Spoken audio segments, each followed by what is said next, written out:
Hey everybody, this is GGB. We had no upsets yesterday, which means I am sitting at 1.5 points. So, couldn't be feeling less secure about my chances of even hitting 4 points. They seem very unlikely. I have to get what both upsets have to be right. One of them has to be the biggest of the day. If I want to, that's what I need to hit for. So, pretty crazy. I'm in a bad predicament, but we're in it, so we might as well talk about the games we have going on today. At 11 o'clock, game number 4, Purdue, which is at 24-4, traveling to Michigan State, which is at 18-9. Purdue favored by 4.5 points on ESPN. And it's 5 o'clock, game number 13, Wisconsin, which is at 22-5, traveling to Rutgers, which is at 16-11. Rutgers favored by 2.5 points on the Big Ten Network. So Purdue and Wisconsin, obviously, if they both win, they stay in that tie for first place, and Purdue has the tiebreaker. Obviously, if Wisconsin wins, Purdue loses. They are in first place. If Wisconsin wins and Purdue loses, they're in first place. So, not that complicated at the top. What's more interesting is if both of them lose, right? They sit at 13-5, only one game ahead in the win column over Illinois. Illinois plays on Sunday, so we'll see what happens there. Maybe Illinois can get back into that tie for first place. That's definitely what you're pulling for if you're a Fighting Illini fan. Looking at Michigan State needs a win to get back into this huge tie for 5th place. Now, if Rutgers wins their game, they move to 11-7 in conference and can pass Iowa and only be 2 games back in the loss column from Ohio State. They'd be in 6th place. Now, if Michigan State was to win their game, they could move to 10-7 as well. And if Michigan wins their game, which they play their next game's against Illinois on Sunday, we'll have to wait for that. But we're just going to talk about for now. Obviously, we could have a pretty big logjam at 5th place, top of the Big Ten. Rutgers. I'm sorry, guys. I just reopened the Big Ten standings, and Iowa disappeared. It's no longer a Big Ten team, apparently. I don't know what the heck just happened. There it is. It's back. Okay, so anyways, if Rutgers wins, obviously move to 11-7 and can be in 5th place in the Big Ten. With the Rutgers loss, they can fall to 10-8, and that would be obviously if Michigan State was to win their basketball game, they would move to 10-7, and obviously 10-8 is worse than 10-7. Rutgers would have a 55% win percentage, and Michigan would sit 9 out of 16 games. Would be at 56. So this is a huge game for Rutgers. With the win, you can move to 5th place in the Big Ten. With a loss, you could fall all the way behind Michigan and sit at 10-8 in conference and would be in 8th place in the Big Ten. So huge game if you're looking at it for Rutgers. If you're a Michigan fan, would love a Rutgers loss and a Michigan State loss, which is the likely outcome, if we're going to be honest. Michigan would move up to 6th place in the Big Ten. So, interesting things going on in the Big Ten today. Moving on, we have some SEC games. At 1 o'clock, number 6, Kentucky, which is at 23-5. Traveling to number 18, Arkansas, which is at 22-6. Arkansas favored by 2.5 points on CBS. At 3 o'clock, number 3, Auburn, which sits at 25-3, traveling to number 17, Tennessee, which is at 20-7. Tennessee favored by 3.5 points on ESPN. And at 5 o'clock, we have South Carolina, which is at 17-10, traveling to number 24, Alabama, which is at 18-10. Alabama favored by 11 points on the SEC network. So obviously, the top 6 teams in the SEC actually are all playing today, and so this is going to be it's interesting to say the very least.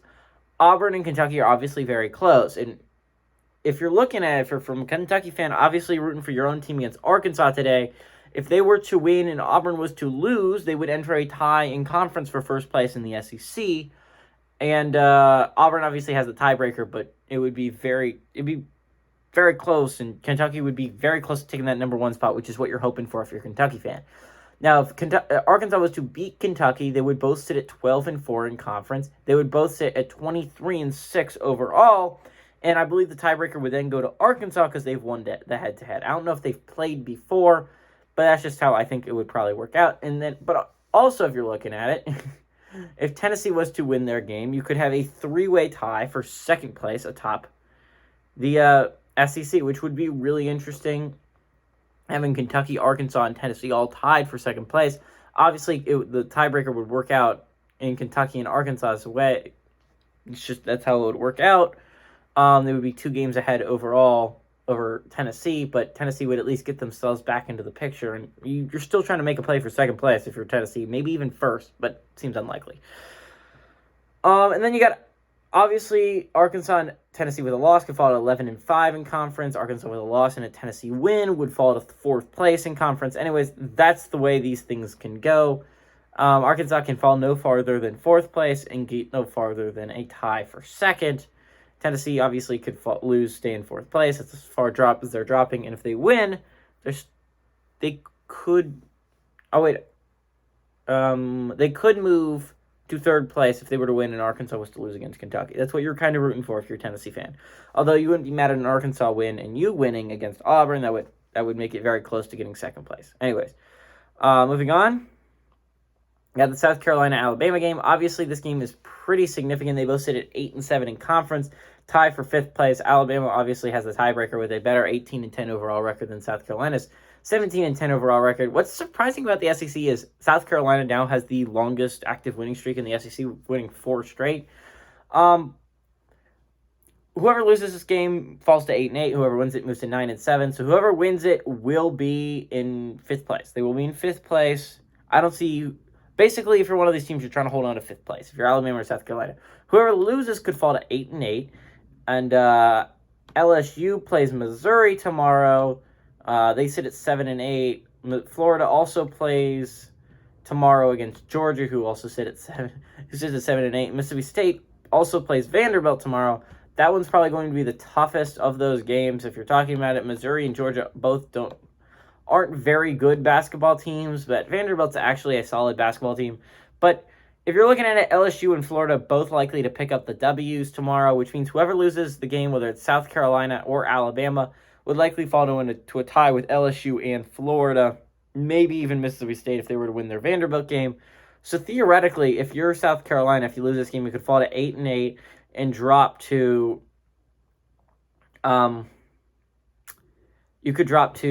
the tiebreakers would break LSU and Florida's way, but you would have the tiebreaker over Mississippi State. And so basically the farthest you could fall if you're South Carolina, you could fall to 8th place. You could fall from 6th place, right where you are right now, to 8th place. Obviously, with a win, you can move to 5th if you're South Carolina. With a loss for Alabama, you fall to 8-8. You would have, I don't know if Florida's played Alabama. Let me look at that real quick. They did play Alabama, and Alabama got the better of them in the matchup. They would have the same overall record and same SEC record, so the tiebreaker would go to head-to-head, which would go Alabama's way. So Alabama with a loss would fall below LSU, so South Carolina would move into 5th place, LSU would move into 6th place, and Alabama would move into 7th place. Anyways, that's what's going to happen in the SEC with wins and losses. Moving on to the Big 12, at 1 o'clock, we number 20, Texas sits at 20-8. Chattanooga, West Virginia sits at 14-14. Texas favored by 2.5 points on ESPN2. 5 o'clock, number 9, Texas Tech, which is at 22-6. Traveling to TCU, which is at 17-9. Texas Tech favored by 5 points on ESPN2. And at 7 o'clock, number 5, Kansas, which is at 23-4. Traveling to number 10, Baylor, which is at 23-5. Baylor favored by 3.5 points on ESPN. So obviously a big game in the Big 12 between Kansas and Baylor. Baylor with a win can move to 12-4 and move Kansas to 12-3. Now that wouldn't be enough to pass Kansas, but it would put them 1 game back in the loss column and still very much in play for that number 1 overall seed in the Big 12, which is what you're vying for. Kansas with a win today likely has that locked up, although Texas Tech could become very close. If you're a Texas Tech fan, likely rooting for a Kansas victory and you to win, so that way you pass Baylor, you move to 12-4, while Baylor falls to 11-5. Texas with a win, you're hoping for a Baylor and Texas Tech loss, because while you couldn't pass them, they would both fall to 11-5, and with a win for Texas, they can move to 10-6 and would only be 1 game back from possibly second place. So big game for Texas, and big games you're going to be watching today if you're Longhorn fans.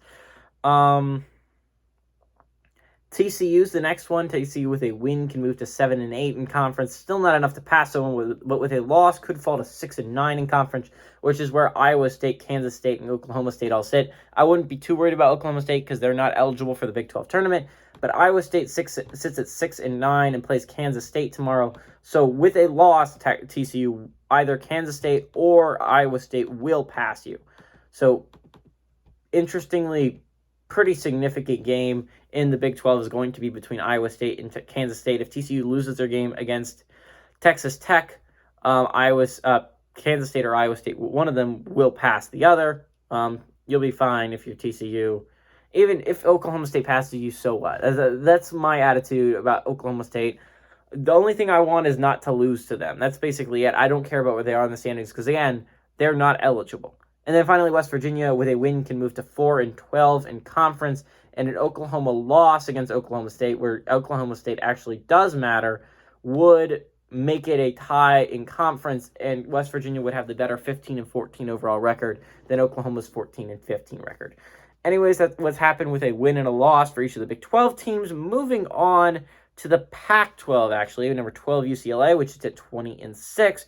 Traveling to Oregon State, which sits at 3-23, obviously coming off a pretty heartbreaking loss against USC. Had them on the ropes for the majority of the game, just couldn't pull it out in double overtime. But UCLA favored by 14 points on CBS. 7 o'clock, we also have number 2, Arizona, which sits at 25-2, traveling to Colorado, which sits at 18-10. Arizona favored at 10.5 points on ESPN2. And finally, we have at 9 o'clock, we have number 16, USC, which is at 24-4, traveling to Oregon, which is at